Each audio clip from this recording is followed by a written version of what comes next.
Hello everyone. I know it's been a minute since I've been out, but I decided to go for a walk and get some sunshine. I had gone out of town, and when I got back, I, I ended up getting sick.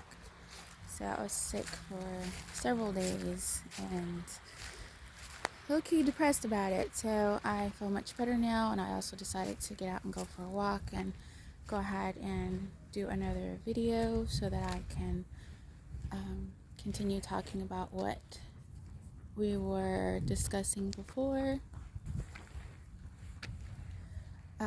which was my disfellowshipping. And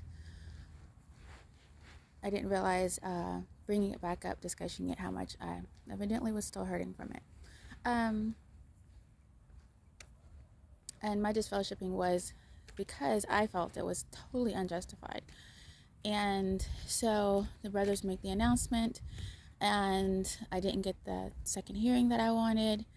And, you disfellowship me over a conversation because we don't agree on what's appropriate interaction while you're dating. And he said holding hands, and I didn't believe it, that holding hands was fornication, and didn't even want to discuss it any further. And so here I am being disfellowshipped and no one knowing the reason, because once they announce it, those who choose not to talk to you don't talk to you. And then also it's not discussed, the reason for disfellowshipping necessarily, unless I guess you're amongst a tight circle and those people kind of tell other people what's going on. But yeah, so I never talked to anybody about the reason for it, because it was just like, because I did speak, one sister, because she called me before everything took place, and she said it was all in Jehovah's plan or whatever. But anyway, so like, don't discuss the details of it or whatever. But so I never did. So all that time I was just going to prove to them that's where I wanted to be, attend my meetings, make sure my children were ready for theocratic ministry school. It was just my son at the time. Just do everything I need to do to show that I was repentant and wanted to stay a member. Well, that, it took forever. I turned in a letter a year later, because I said, how long? They said a year.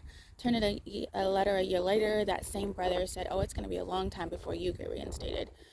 So I was like, didn't understand why he was treating me the way he did. So later, I don't know, a little year later or so, this particular brother who was over it, he himself ended up getting disfellowshipped. And so he was no longer the overseer. And a new brother became the overseer. And that brother evidently went over records, and he saw mine. And I was coming into the hall, and he came up to me and he says, I need you to turn in a letter of reinstatement. And I was like, what? And he goes, I need you to turn in a letter of reinstatement.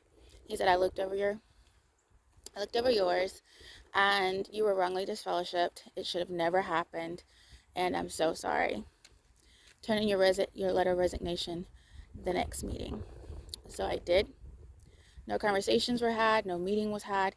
He made an announcement that I was reinstated, and I was happy. And all the friends miraculously start talking to you again. But yeah, I was robbed of so many years of interacting with brothers and sisters over another man's hang up, because he got disfellowship for the very thing he was accusing me of. So well, I am going to stop the video here. And I'm sorry that I was gone for so long, but I was not feeling well. And I'm going to get back on the ball of making more videos. Thank you for listening, and I'll be back with another video.